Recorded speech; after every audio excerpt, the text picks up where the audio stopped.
آج سے 1425 سال قبل 15 ہجری کو مشرق وسطیٰ کے سیاسی حالات یکسر تبدیل ہو گئے۔ اسلام بہت تیزی سے ابھر رہا تھا۔ قدیم سلطنت بازنطین اور خلافت راشدہ ایک تاریخ ساز جنگ کے دہانے پر کھڑے تھے۔ 6 دن تک جاری رہنے والی اس جنگ نے دنیا کی سپر پاور کا انتخاب کیا، اور اس جنگ میں کامیابی کی بدولت مسلمان دنیا کا سنہرا دور شروع ہوا۔ آج کی اس ویڈیو میں ہم آپ کو یہی سب دکھائیں گے۔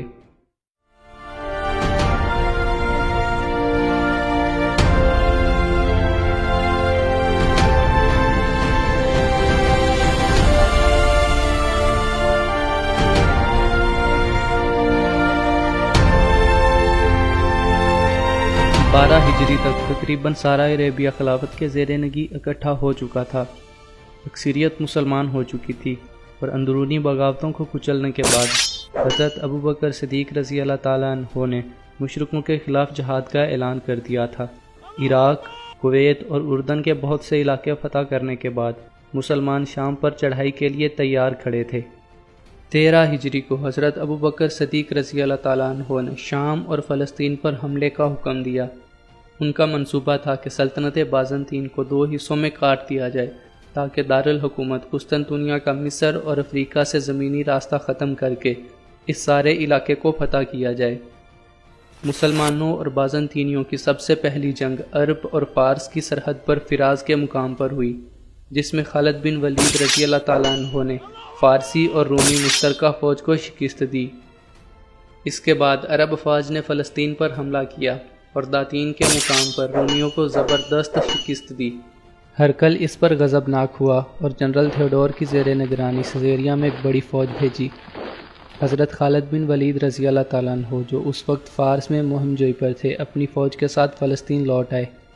اس کے بعد انہوں نے بصرہ کے مقام پر فارس اور روم کی متحدہ فوج کو شکست دی، جس کی سربراہی خود ہرکل کر رہا تھا۔ اس سال کی سب سے اہم جنگ اجنادین تھی، جو 634 عیسوی میں اجنادین کے مقام پر لڑی گئی۔ رومیوں کے 20,000 سپاہی مارے گئے، اور ان میں فلسطین کا دفاع کرنے کی طاقت نہ رہی، اور یروشلم کو چھوڑ کر باقی سارا فلسطین خلافت کا حصہ بن گیا۔ اسی دوران ہرکل حمص کو چھوڑ کر انطاکیہ چلا گیا اور وہاں ایک بڑی فوج اکٹھی کرنے لگا۔ وہ دریائے یرموک پر عرب فوج کو روکنا چاہتا تھا، لیکن حضرت خالد بن ولید رضی اللہ تعالیٰ عنہ نے عرب فوج کے ساتھ مل کر ایک زبردست حملہ کیا اور بصرہ اور تبریہ جیسے اہم قلعے فتح کیے۔ جب ہرکل کو اس کی خبر ملی تو اس نے دمشق کا دفاع کرنے کے لیے جنرل تھامس کی زیر نگرانی ایک بڑی فوج بھیجی۔ حضرت خالد بن ولید رضی اللہ تعالیٰ عنہ نے مارچ السفر کے مقام پر اس فوج کو شکست دی اور آگے بڑھ کر دمشق کا محاصرہ کر لیا۔ 1 مہینے کے سخت محاصرے کے بعد دمشق بھی فتح کر لیا گیا، لیکن حضرت ابوبکر صدیق رضی اللہ تعالیٰ عنہ وفات پا گئے اور مہم کو تھوڑی دیر تک روکنا پڑا۔ نئے خلیفہ حضرت عمر رضی اللہ تعالیٰ عنہ نے حضرت خالد بن ولید رضی اللہ تعالیٰ عنہ کو سپہ سالار اعظم سے نائب سپہ سالار بنا دیا، اور اس کی وجہ یہ تھی کہ مسلمانوں میں یہ باتیں عام ہونے لگی تھیں کہ فتوحات کی وجہ حضرت خالد بن ولید رضی اللہ تعالیٰ عنہ ہیں، لیکن حضرت عمر رضی اللہ تعالیٰ عنہ لوگوں کو دکھانا چاہتے تھے کہ فتح صرف اللہ کی طرف سے ہے۔ اس کے بعد کچھ عرصہ تک دونوں فریق اپنی افواج کو منظم اور مضبوط کرتے رہے۔ 16 ہجری بمطابق 636 عیسوی کو حمص کا اہم ترین شہر فتح کر لیا گیا۔ اب حلب اور انطاکیہ پر چڑھائی کی جا سکتی تھی، لیکن مسلمان افواج وہیں رک گئیں۔ ہرکل کو کافی وقت مل چکا تھا اور اس نے انطاکیہ میں تقریباً 1.5 لاکھ فوج اکٹھا کر لی تھی۔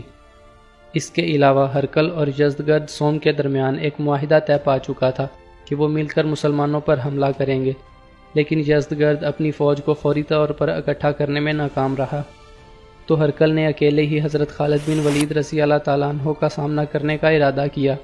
ان حالات کو دیکھتے ہوئے حضرت خالد بن ولید رضی اللہ تعالیٰ عنہ کے مشورے پر حمص اور دمشق کو خالی کر دیا گیا۔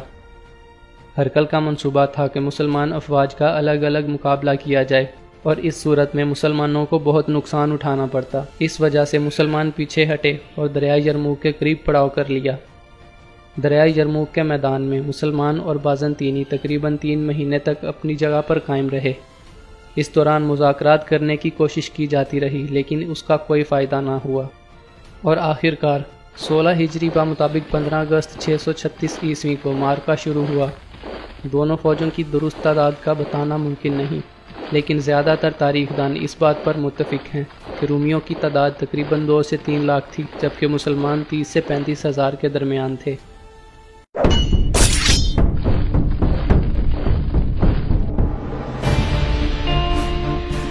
بازنطینی فوج کا سپہ سالار ایک آرمینین جنرل ویہان تھا۔ فارسی فوج سب سے آگے، آرمینیا کی پیادہ فوج درمیان میں، ویہان کی زیر نگرانی گھڑ سواروں کا سب سے بڑا دستہ بائیں جانب اور یونانی پیادہ فوج دائیں جانب موجود تھی۔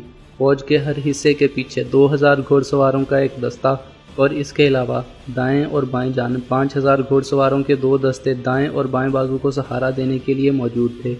دوسری طرف حضرت خالد بن ولید رضی اللہ تعالیٰ عنہ نے پیادہ فوج کو 4 حصوں میں تقسیم کیا، جن کے پیچھے 3 گھوڑ سوار دستے تھے، اور سب سے آخر میں سب سے بڑا گھوڑ سوار دستہ تھا جس کو ریزرو کے طور پر رکھا گیا۔ دونوں فوجوں کے لیے یرموک کا میدان فائدہ مند ثابت ہو سکتا تھا، کیونکہ بازنطینی تعداد میں 4 سے 5 گنا زیادہ تھے، جبکہ عرب فوج کے گھوڑ سوار دستے ان کو تیز حرکت اور چونکا دینے والے حملے کرنے کی طاقت دیتے تھے۔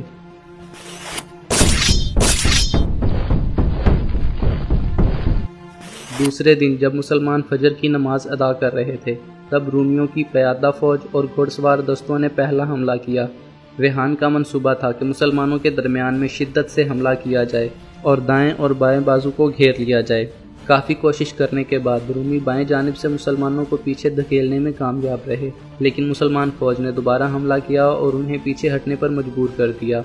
شام کے وقت وہ دائیں جانب سے مسلمانوں کو پیچھے دھکیلنے میں کامیاب رہے، لیکن حضرت خالد بن ولید رضی اللہ تعالیٰ عنہ نے اپنے گھوڑ سوار دستے کے ساتھ مل کر ان کو پیچھے ہٹنے پر مجبور کیا۔ بازنطینیوں کا منصوبہ پوری طرح ناکام ہو چکا تھا اور انہیں مجبوراً پیچھے ہٹنا پڑا۔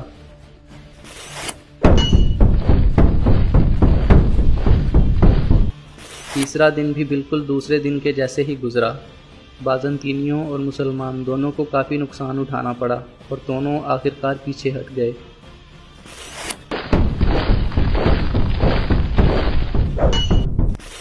چوتھے دن بھی رومیوں نے پہلے کی طرح حملہ کیا اور دائیں اور بائیں بازو پر شدت سے حملے کرتے رہے۔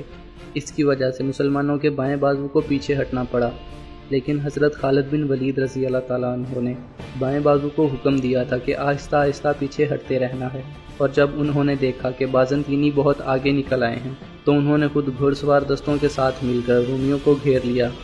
کیونکہ رومی بہت زیادہ آگے نکل آئے تھے تو ان کی حفاظت کے لیے کوئی موجود نہ تھا۔ اس دن رومیوں کو ہزاروں فوجیوں سے ہاتھ دھونا پڑا۔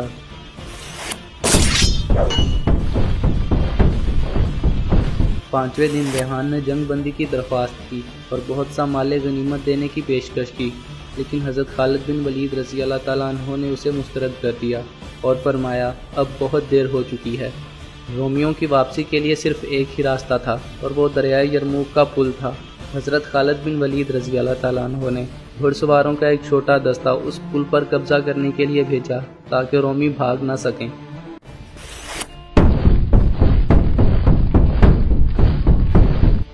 چھٹے دن حضرت خالد بن ولید رضی اللہ تعالیٰ عنہ نے سارے گھڑ سوار دستوں کو دائیں بازو میں جمع کیا۔ مسلمانوں نے جنگ میں پہلی دفعہ دشمن پر حملہ کیا۔ پیادہ فوج نے سامنے کی طرف اور حضرت خالد بن ولید رضی اللہ تعالیٰ عنہ کی زیر نگرانی گھوڑ سوار دستے نے رومیوں کے دائیں اور بائیں بازو کو گھیر لیا۔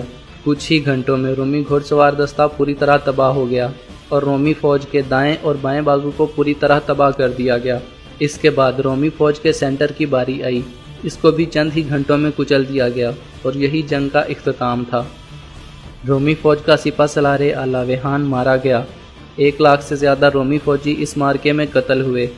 اس کے بعد مسلمانوں نے شام، فلسطین، مصر اور شمالی افریقہ کے زیادہ تر علاقے فتح کر لیے۔